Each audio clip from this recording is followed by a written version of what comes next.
Yo para Wibu No Lab, terima kasih telah mengklik video ini dan selamat datang di segmen Rangkum Novel. Di segmen Rangkum Novel kali ini gue mau ngelanjutin nih rangkuman web novel Tsukigami Chibiku Isekai Dochu mulai dari chapter 164 sampai dengan chapter 169. Dan buat lu pada nih cuy yang pengen dukung gue lebih jauh, lu bisa donasin duit jajan lu ke sawer gue yang linknya gue taruh di deskripsi. Oke lah ya, daripada gue banyak bacot, mending lu siapin kopi, siapin cemilan, siapin sebatang rokok, dan kencangkan celana dalam. Kalau udah, kita langsung aja ke rangkumannya. Chapter 164 dibuka dengan Makoto dan Shiki yang udah balik ke Asora dan disambut sama para orc dan kurcaci, serta Tomoe dan Mio yang juga udah balik ke Asora dan ngasih laporan ke Makoto kalau pertempuran di Kalenion tuh berjalan mulus semulus pahanya Mio. Setelah itu semua perwakilan mulai melaporkan hasil pertempuran mereka selama di Kalenion yang ngebuat Makoto agak kaget sama kekuatan tempur Asora. Karena ya mereka cuma bawa sebagian kecil doang pasukan tempur Asora, tapi udah bisa ngancurin Kalenion. Setelah itu Makoto memutuskan kalau besok malam akan diadakan perayaan untuk kemenangan mereka yang bikin semua warga Asora tuh langsung seneng banget. Dan habis itu Makoto langsung pergi tidur karena besok pagi Makoto harus pergi ke kota Rosegard buat ngeberesin semua masalah di sana. Setelah itu scene berganti ke Makoto yang baru bangun dari tidurnya karena Lime yang membangunkan Makoto. Lime melaporkan kalau kepala sekolah tuh pengen berpura-pura kalau Makoto dan para bawahannya bertindak atas perintah kepala sekolah. Tapi sayangnya kepala sekolah tuh terlambat karena ya para warga kota tuh nggak ada yang percaya sama omongannya kepala sekolah. Dan Makoto yang dengar omongannya Lime tuh langsung ketawa sambil bilang, apa orang itu idiot? Dan setelah itu Lime ngelaporin lagi kalau ada seseorang yang berkeliaran di sekitaran penginapan Makoto. Makoto langsung tahu kalau orang itu adalah Esther setelah Lime nyebutin ciri-ciri orang itu. Habis itu Makoto nyoba buat menghubungi Shiki, tapi nggak ada balasan dari Shiki yang ngebuat Makoto ya mau nggak mau harus bergerak sendiri buat ngebantai para varian yang tersisa. Setelah itu scene berganti ke Makoto dan Lime yang udah sampai di kota Rosegard. Makoto menerima laporan kalau semua tentara akademi itu udah pada mati, jadi ya Makoto mutusin buat turun tangan sendiri. Alasannya simpel aja, biar dapat dukungan dari penduduk. Gak lama setelah itu, Shiki datang dan minta maaf ke Makoto karena telat ya, soalnya dia kan kecapean abis ngelon Lancer. Yang dibalas sama Makoto ya udahlah, nggak apa-apa. Para dwarf yang juga mengikuti Makoto, mereka ikut ngebantu buat ngelawan varian. Dan Makoto bisa ngelihat dalam waktu kurang dari 2 menit, Mondo sama Lime berhasil ngebunuh 2 varian atau lebih tepatnya ngerubah 2 varian itu jadi pohon pakai combo yang biasa mereka pakai. Sedangkan satu lagi itu mati karena para dwarf yang ngebelah varian itu jadi 2. Varian yang dibunuh sama dwarf langsung meledak dan pecahan dari varian itu langsung turun dari langit kayak hujan. Tapi Shiki langsung ngebuat sihir pelindung yang ngebakar setiap pecahan varian yang bersentuhan sama pelindungnya Shiki. Setelah itu Akademi mengumumkan keadaan darurat kota Rosegard telah selesai, yang langsung bikin semua orang yang ada di kota Rosegard tuh langsung berteriak bahagia. Chapter 165 dibuka dengan Makoto yang menerima cerita tentang kesatria naga yang merupakan kekuatan militer Laurel. Mereka adalah kesatria yang mengendarai naga yang dikirimkan sama Laurel buat membantu situasi di kota Rosegard. Tapi pas Makoto balik ke kota Rosegard bareng sama Tomoe, semua naga yang dibawa sama kesatria naga Laurel itu pada ketakutan semua dan Makoto sadar kalau itu karena Tomoe. Soalnya para naga itu pasti ngeliat Tomoe bukan sebagai manusia, melainkan sebagai naga superior ya, makanya mereka jadi pada takut. Dan setelah Makoto melaporkan ke kepala sekolah tentang situasi di kota Rosegard, dia ketemu sama Seirich yang mulai membicarakan tentang kesatria naga dari Laurel. Dan karena hal itu Makoto harus nyeret Tomoe buat balik ke Asora, soalnya itu Tomoe tertarik sama kesatria naga dari Laurel. Setelah Makoto sama Tomoe pergi, Tomoe bilang ke Makoto kalau kesatria naga itu cuma lawan yang EZ, bahkan Mio tuh bisa ngebantai mereka cuma pakai 1 jari. Dan obrolan mereka mulai melebar sampai ke pesta yang nanti malam akan mereka gelar. Dan Tomoe nanya ke Makoto nama apa yang cocok buat alkohol yang mereka buat. Makoto langsung jawab, ya Tomoe aja yang kasih nama, kan Tomoe yang paling serius sama hal itu. Setelah itu scene berganti ke Asora yang dimana Makoto baru aja menyelesaikan pidatonya. Dan pas Makoto ngangkat gelas amernya, pesta kemenangan Asora dimulai. Makoto berterima kasih sama Tomoe karena berhasil ngebuat sake khas Jepang yang itu bikin Tomoe cengar-cengir sendiri. Dan habis itu Mio ngebawa beberapa makanan ke Makoto. Dan Makoto menyuruh Mio buat nemenin dia makan dan menceritakan tentang pertarungan Mio di Kalenion. Mio mulai menceritakan secara detail gelutnya sama Rev yang bikin Makoto kaget karena ya Mio menikmati gelutnya walaupun tubuhnya tuh udah bolong-bolong. Dan setelah selesai cerita, Mio langsung bilang ke Makoto kalau Makoto jangan sampai lupa sama janjinya pas dia menang kompetisi melawan Shiki. Dan Makoto jawab nanti setelah pesta selesai dia akan dengar permintaannya Mio. Setelah itu scene berganti lagi ke Makoto dan para servannya yang lagi mengadakan pertemuan di rumahnya Makoto. Makoto langsung menyuruh Mio buat mengatakan keinginan Mio, dan Mio yang gelisah banget dengannya malu-malu anjing itu langsung jawab kalau dia pengen dilayani sama Makoto selama 1 malam. Dan ya karena Tomoe sama Shiki yang udah tahu apa yang bakal diomongin sama si Mio, mereka tuh cuma bereaksi seadanya aja lah. Sedangkan Makoto yang baru aja pengen ngebales kalau dia bisa melakukan itu, Mio malah ngerubah permintaannya jadi minta diajari cara mencuci beras, yang bikin Tomoe sama Shiki langsung ketawa ngakak karena ya mereka tahu kalau Mio tuh malu banget. Sedangkan Makoto dia cuma bilang ke Mio kalau dia bakal mengajari Mio besok pagi. Tapi ya ejekan dari Tomoe sama Shiki belum berhenti karena bagi mereka kelakuan Mio itu lucu banget, yang kepengen tapi malu-malu anjing. Dan ejekan Tomoe sama Shiki yang masih belum berhenti bikin Mio kesel dan langsung nyeret Tomoe sama Shiki keluar buat gelut sama dia. Tapi sebelum mereka bertiga keluar, Makoto bilang makasih ke semua servannya.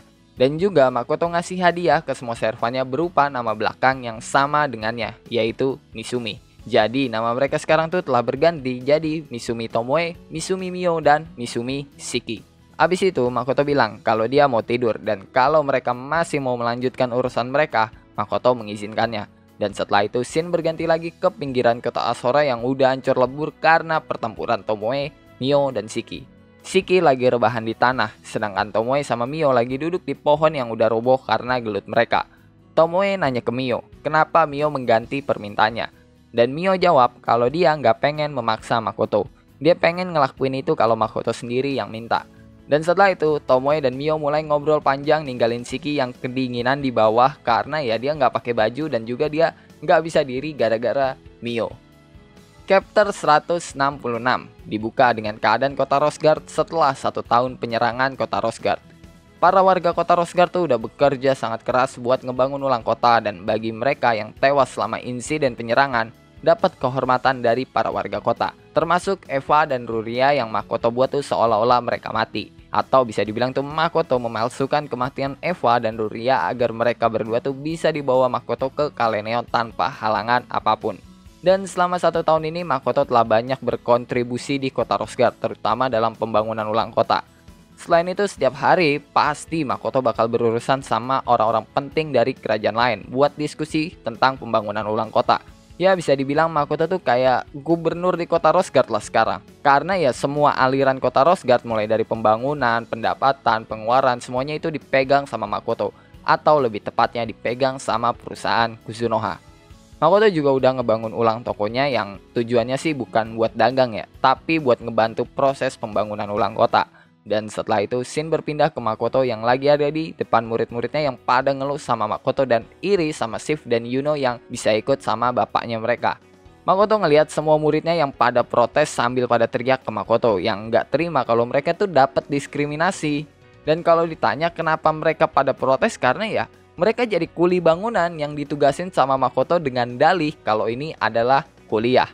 Dan kenapa Shift sama Yuno nggak ikut jadi kuli? Ya karena bapak mereka yang beralasan kalau Shift sama Yuno tuh harus belajar dagang. Dan itu bikin murid-murid Makoto yang lain pada iri. Shift sama Yuno bisa enak-enakan sedangkan mereka jadi kuli bangunan. Setelah itu Jin bilang ke Makoto kalau pekerjaan ini bakal lebih cepat kalau Makoto membantu mereka. Tapi Makoto jawab kalau dia punya tugasnya sendiri. Dan setelah itu Amelia sama Izumo langsung protes karena cuma kelas mereka doang yang belum dapat pelajaran apa-apa. Makoto langsung bilang, oke, dia akan memberikan mereka kelas dengan melawan 1 Lizardman baru. Dan ya seperti yang biasa kita lihatlah kalau murid Makoto pasti kena bully sama Lizardman. Setelah itu scene berganti lagi ke Makoto yang lagi sama Esther yang mengantarkan Makoto buat ketemu sama bosnya, atau lebih tepatnya pemilik tempat bordil dia bekerja. Dan Makoto langsung kaget pas tahu siapa bosnya Esther, yaitu Zara. Begitu juga sama Zara yang kaget banget pas tahu kalau Makoto adalah orang yang menyelamatkan para karyawannya. Zara langsung berterima kasih sama Makoto karena udah nyelamatin para karyawannya. Dan abis itu Makoto sama Zara mulai ngobrol-ngobrol singkat, dan setelah mereka selesai ngobrol, Zara bilang kalau rumah bordilnya gratis buat Makoto dan semua pegawai Kuzunoha. serta dia akan menyuruh semua karyawannya buat membeli produk dari perusahaan Kuzunoha. Dan Zara bilang kalau itu sebagai tanda terima kasih karena udah menyelamatkan karyawannya dan sebagai upah tutup mulut ke Makoto kalau Makoto tuh nggak bakal nyebarin jika Zara adalah pemilik tempat bordil Esther bekerja. Dan setelah itu Makoto sama Zara pergi ninggalin ruangan. Chapter 167 dibuka dengan Makoto dan Joshua yang melakukan pertemuan atas permintaan Joshua. Joshua minta ke Makoto buat merahasiakan kalau dirinya itu seorang cewek karena ya cuma beberapa orang-orang penting doang di Limia yang tahu hal itu dan negara lain sama sekali nggak tahu kalau Joshua adalah seorang cewek. Dan dengan santai aja Makoto menyanggupi permintaan Joshua yang bikin Joshua langsung kaget banget. Joshua bilang dia nggak bisa mempercayai Makoto karena menyanggupi permintaannya tanpa imbalan apapun. Itu suatu hal yang hampir mustahil, apalagi informasi kalau Joshua itu seorang cewek juga bisa dipakai sama Makoto buat ngancem Joshua. Tapi Makoto bilang dia emang kepikiran soal itu, cuma dia berpikir daripada Joshua mikirin dirinya sendiri dan terus tinggal di kota Rosgard, kenapa Joshua nggak cepat pulang aja ke Limia buat pemulihan ibu kota Limia. Dan ya sebenarnya sih Makoto itu mengusir Joshua secara halus dari kota Rosgard. Dan abis Makoto ngomong gitu, Joshua jadi sedikit percaya sama Makoto. Setelah itu Joshua nanya tentang berbagai pihak yang nyoba buat ngebawa Makoto ke pihak mereka. Dan Makoto cuma balas kalau dia nggak ada niatan buat ke pihak manapun. Dan Joshua yang dengar itu langsung bilang, pantes saya nggak ada satupun pihak yang bikin kemajuan buat menarik Makoto. Setelah itu Joshua yang agak malu-malu anjing langsung nanya ke Makoto tentang pendapat Makoto soal dirinya. Yang bikin Makoto tuh agak kaget karena ya dia sedikit tahulah arah pembicaraan Joshua itu mau kemana. Tapi ya karena Makoto sekarang belum ada niat ke arah situ, makanya Makoto bilang kalau Joshua punya banyak kesulitan karena harus menyembunyikan identitasnya dan juga harus negosiasi sama dia buat ngebahas masalah itu. Dan jawaban Makoto malah bikin Joshua ketawa. Dan setelah itu scene berganti lagi ke Makoto yang lagi berduaan sama Ruth di salah satu menara yang sangat-sangat sepi. Ruth minta maaf ke Makoto karena nggak bisa mencegah campur tangan Dewi dan dia juga minta maaf karena masalah Sofia. Dan Makoto langsung jawab alasan Sofia sama Lancer melakukan itu pasti karena mereka punya suatu hubungan sama Ruth. Dan habis itu Ruth bilang kalau dia tuh nggak nyangka Shiki bisa ngalahin Lancer walaupun dia sendiri yang ngelatih Shiki. Dan setelah itu Ruth nyoba pamit buat pergi, tapi langsung ketahan sama omongan Makoto yang bilang, apa kau masih pura-pura bego gitu Ruth? Dan Makoto bilang lagi kalau dia adalah seorang petualang dan karena udah nangkep pengkhianat dari guild petualang dan ngebunuh salah satu naga superior sesuai permintaan guild petualang, dia akan meminta hadiahnya nanti malam. Yang bikin Ruth tuh langsung kaget banget dan langsung bilang kalau Makoto itu udah dewasa dan Makoto jawab, makasih atas pujiannya, itu semua karena ajaranmu. Chapter 168 dibuka dengan Sofia yang berhasil selamat dari serangan Makoto make Night Cover, salah satu skill yang berfungsi menghindari kematian. Sofia berpikir dia akan ngambil kekuatan dari Sazanami dan Shin sebelum menantang Ruth dan juga dia harus menghindari Makoto gimana pun caranya. Setelah itu Sofia yang lagi nyoba buat mulihin kekuatannya didatengin sama Ruth.